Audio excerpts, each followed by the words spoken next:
Welcome to this GBO interview. Today I'm joined by Cato Rasmussen, founder of Digital Dexteritas and a member of our Riviera chapter. Good morning, Cato. It's so good to have you with us today. First of all, I would like to begin by knowing who you are and what you do.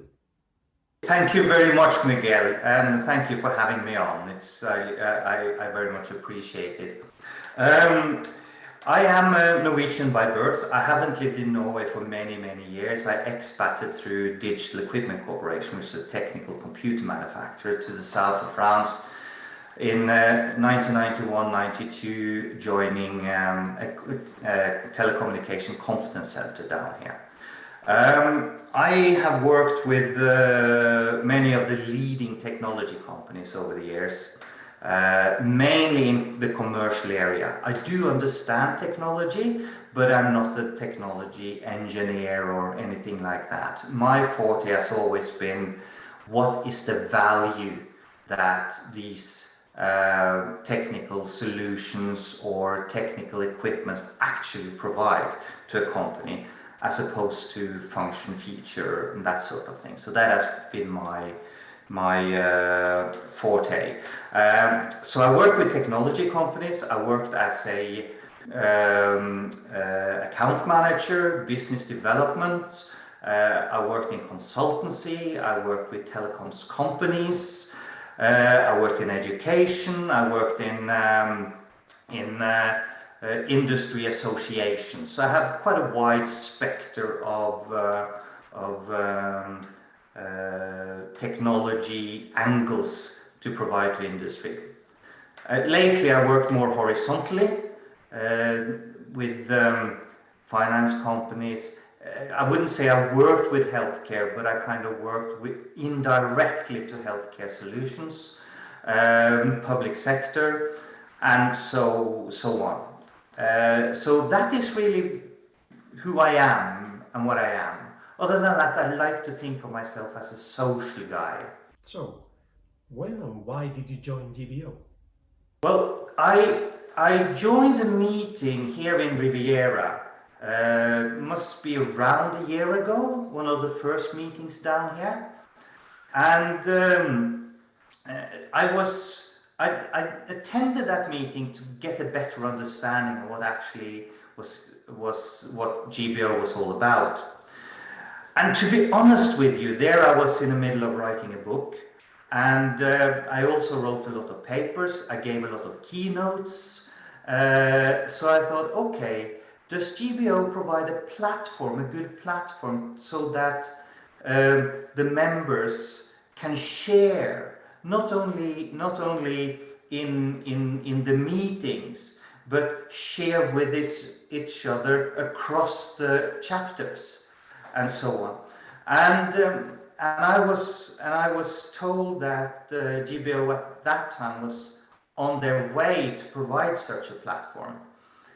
And I guess it didn't really kick in before the COVID and the lockdowns, and we started to use Zoom, and I don't remember the first one, but so, and that worked, I thought worked quite well as a platform.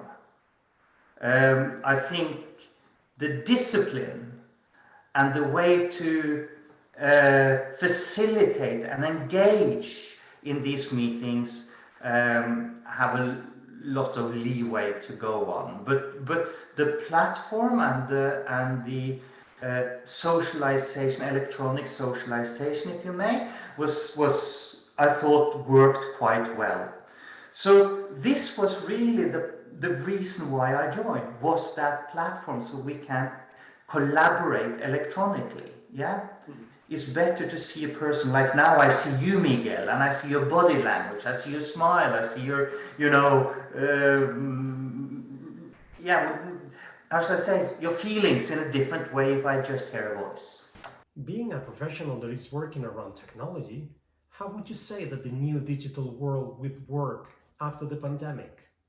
It's a very good question, but it's a question that I myself find impossible to answer without having a longer consideration around it, and I don't think we have the time for that. But what I would say is that changes started to happen before the COVID.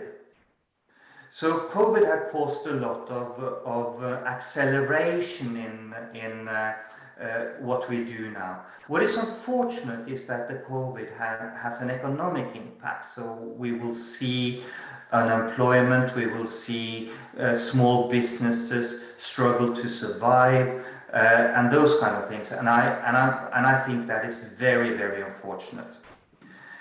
There will be, I think, and here's my prediction, yeah? What we have seen in the Southern Europe when we have done it, particularly in 2008, when financial stimulus were inserted and also packages were given to companies, etc. We saw, unfortunately, that the old, maybe men, right, covered themselves. And we saw an unemployment amongst graduates, newly graduates, that was skyrocketing. You know, France had over 25% of their newly graduates working for free as apprentices and wasn't paid. And I kind of see the same thing now. Not to the same extent, but I see the same sentiment. And if that happens, and is allowed to go on, I think the new normal will be closer to the old normal. But if we do take this opportunity and we do provide for the younger generation and those who are actually gonna continue to build our environments and our countries, we will see a very, very different working environment, socialization environment, and we will probably adopt technology to a much higher value generation rate than just as an automating out routine work. So, but it has some assumptions around that, and these assumptions may or may not fall through. Yeah, I don't know if that answered your question expectedly or whatever, Miguel, but It does. It seems that digital is here to stay, both at the personal and business levels. So we have to embrace it. well, digital is here to stay, and digital started, decades ago. But the way digital is being implemented and adopted can be very different, dependent on those two outcomes. Very, very different.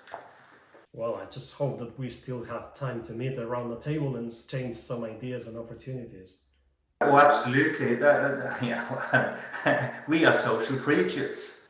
So definitely. But I also think that we have to be very conscious on how we adopt technology. There's a lot of hype around artificial intelligence and machine learning and so on. But be very careful on where it's going, because this is not answer to everything, and it can be dangerous. It can be very, very dangerous. It could put our whole democracy and way of life in jeopardy if it's not done properly. Thank you, Cato. It's been a pleasure to have you today in this interview.